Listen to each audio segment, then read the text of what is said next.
Welcome back to the Creative Mindset channel, the dopest mental health channel out there right now. I'm your guy, L Train. Appreciate y'all for rocking with me again. Want to talk about the top 3 reasons why you should take your mental health very serious. The first one is for your overall well-being. You know, you've all heard of mind, body, soul. Mind is the first part. If you can't take care of your mind, then you can't take care of your body, then you probably can't take care of your soul. So I think it's important that we all have a positive mindset. Everything's not always going to be great in life. There's going to be ups, there's going to be downs, there's going to be challenges. You have to look at life. Are you a half glass full person or glass half empty person? That's going to determine your outlook and how you view the outcomes of the world and the outcomes of your life. You know, are you stressed out? Are you overreacting? Are you getting too emotional? Or maybe you're not speaking up when things are going the wrong way, or you're not happy about it, or you're not satisfied to the standard at which you like to see things. You got to understand that there's always going to be people in your life who are going to be rooting for you, and people in your life who are going to be silent about your achievements. And that could affect your mental health as well, because you could be starting a business, or you could be working 20 years at a job, and you get a promotion, and you got to be careful of looking at the people who don't clap for you when you start leveling up. You know, those people can bring more stress to your life. Those people can bring more drama to your situations, and those are going to affect your mindset. Those are going to affect your mental stability. When you find out that your cousin or your uncle has been talking bad about you behind your back, or you know, they've been sabotaging a relationship you have with another family by telling some story or giving some information that may not be true. These things happen. And so how do you deal with these things? How do you react to these things are important to your mindset. And we have to have a honest conversation about mental toughness. I think we all, as men and women, have to look at mental toughness not as this absolute thing where, you know, everything that happens I got to be super vigilant and I got to be super aggressive. Some things it's just, hey, you know, you got to be tough enough to walk away from some certain situations. You know, if you go into a place where you don't feel like you're being appreciated, you don't feel like you're being respected, then get out of there. That's mentally toughness, because you might just leave and not get invited anymore, but it's probably better for you in the long run, right? That could be a sign of mental toughness. Or if you're in a place and you see someone getting disrespected, you're at a place where you've seen someone's not being treated right, and you speak up for that person because maybe that person doesn't have a voice, or maybe that person doesn't even recognize what's going on. That's mental toughness as well. That's showing a tough mindset. It's like, hey, this is not happening on my watch. We're going to stop this from here. We're going to keep it moving. It's a respectful thing. It's the right thing to do, and it kind of takes a tough person to do it sometimes.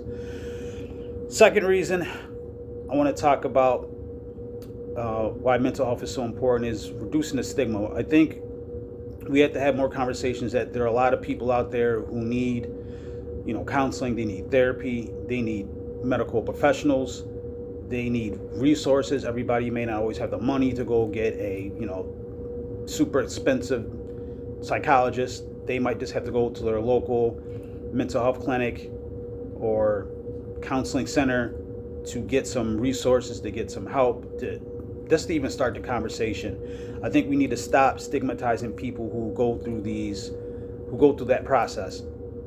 I also think it's important that we build tribes. You know, when you hang around people who have like-minded goals and tasks, and sometimes they may even have similar challenges that you have, you can kind of collaborate, and you can talk, and you can build, and you can figure things out. Because somebody's like, hey man, I went through this similar scenario 3-4 years ago. This is what I did. This will work for me, and I can help you out. Or like, hey man, don't go down this road. I went down this road. It was a dead end. You don't want to go down there.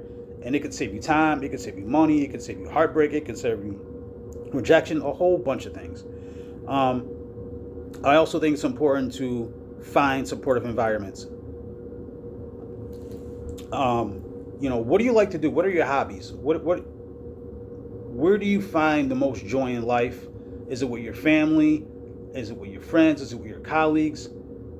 Find that environment that people are supportive. Find that environment where people are listening to you, and embrace it. Because as we get older, you start losing people, man. You start losing family members that you could always call on.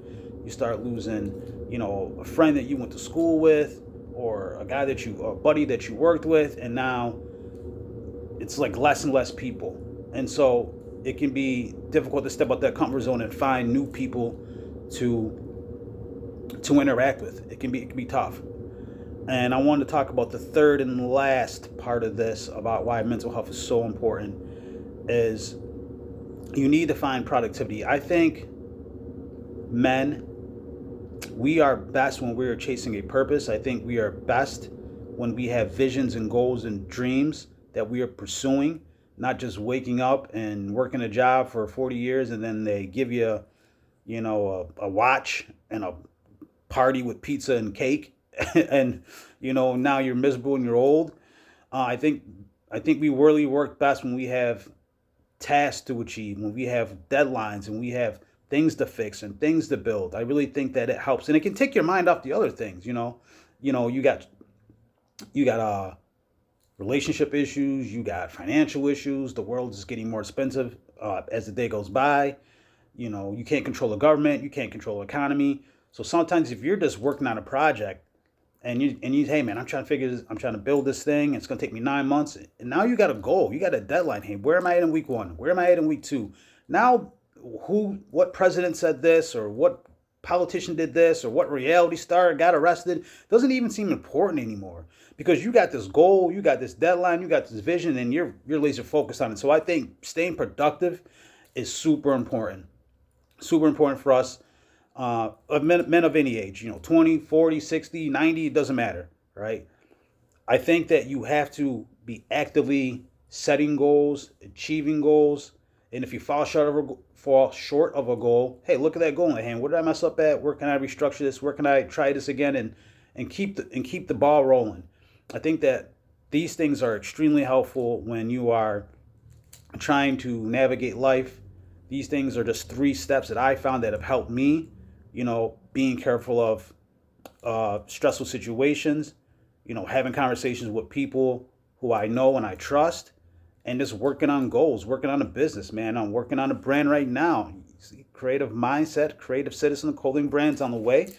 So just keep fighting the good fight. You got to embrace your journey one step at a time. Life is going to be difficult. The world is challenging. That's the way that it is. And sometimes we got to get a little bit tough. Sometimes we got to cut out the BS to get where we need to go. I appreciate y'all for rocking with me again. That's the message for today. Peace. We out.